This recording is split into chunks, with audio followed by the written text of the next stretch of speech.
Namaku Reza. Aku sekolah di salah satu SMA swasta di kota Bandung. Sekarang aku beranjak naik ke kelas 2. Selama kurang 1 tahun lebih, aku bersekolah di sana. Akhirnya aku tahu cerita yang tersimpan di balik kelasku ini. Ada yang bilang kalau sekolahku ini dijuluki sekolah paling seram di kota Bandung.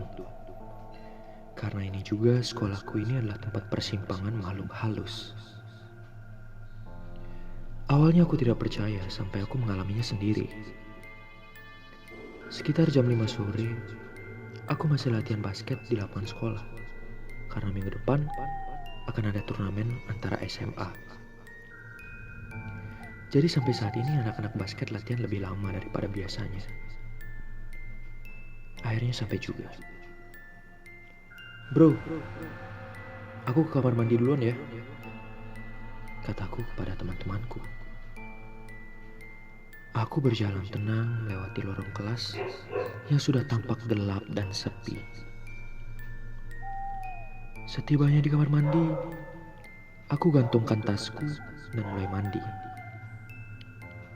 Beberapa saat ketika aku mandi, tiba-tiba saja lampu kamar mandinya mati. Aku berhenti menyiram tubuhku dan mulai mendekatkan telingaku ke pintu. Dengan harapan, aku tahu siapa orang yang mematikan lampu kamar mandi ini. Beberapa saat aku terdiam, ternyata tidak ada suara teman-temanku. Aku membuka sedikit pintu kamar mandi untuk melihat keadaan di luar. Dan ternyata, keadaan di luar pun sama gelapnya. Aku mulai menutup kembali pintu, lalu memakai baju.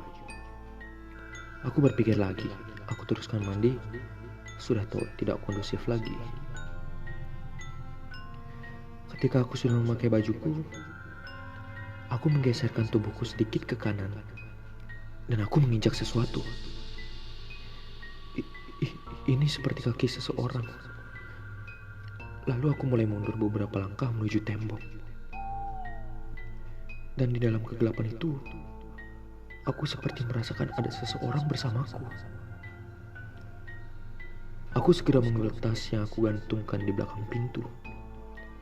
Karena panik, aku pun terjatuh. Aku mulai membungkukkan badanku, meraba-raba mencari tasku. Tiba-tiba, aku mendengar suara yang sedang bernafas. Jelas sekali itu bukan suara nafasku.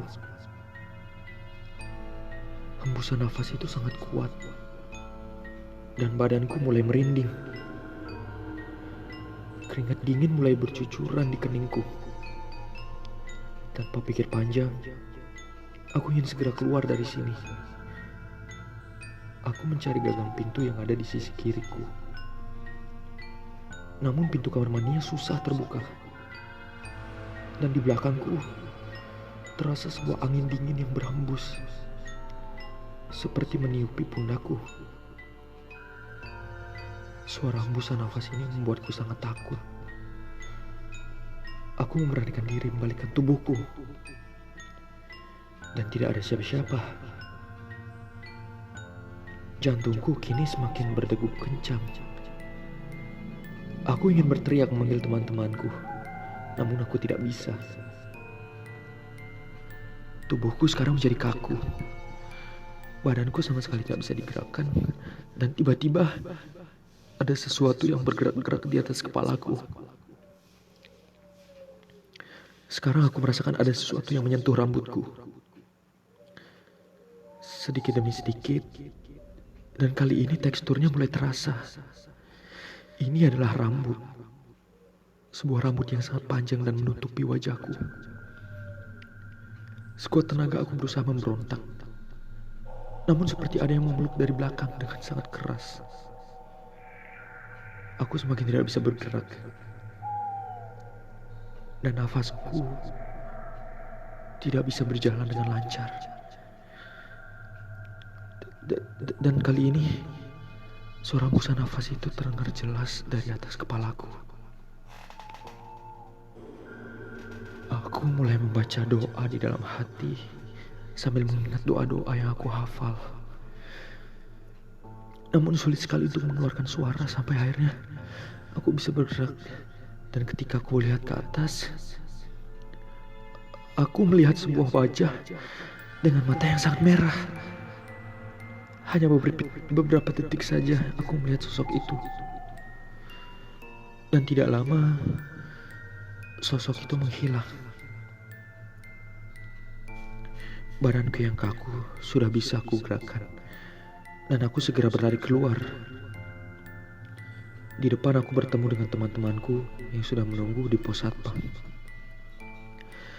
Aku segera menceritakan kejadian tadi kepada teman-temanku. Dan temanku pada kaget. Lalu ceritaku ditanggapi oleh seorang satpam yang mengatakan bahwa aku memang salah. Aku salah karena sudah memakai kamar mandi itu. Konon, sejak dulu daerah kamar mandi itu memang angker. Makanya, setiap malam lampu dimatikan agar tidak ada yang pergi ke sana. Satpam itu lanjut berkata, dia tidak tahu kalau aku lagi ada di sana. Karena saat tadi dia lewat, semua pintu kamar mandi terbuka dan kosong. Aneh. Padahal jelas sekali, tadi aku ada dalam salah satu kamar mandi itu.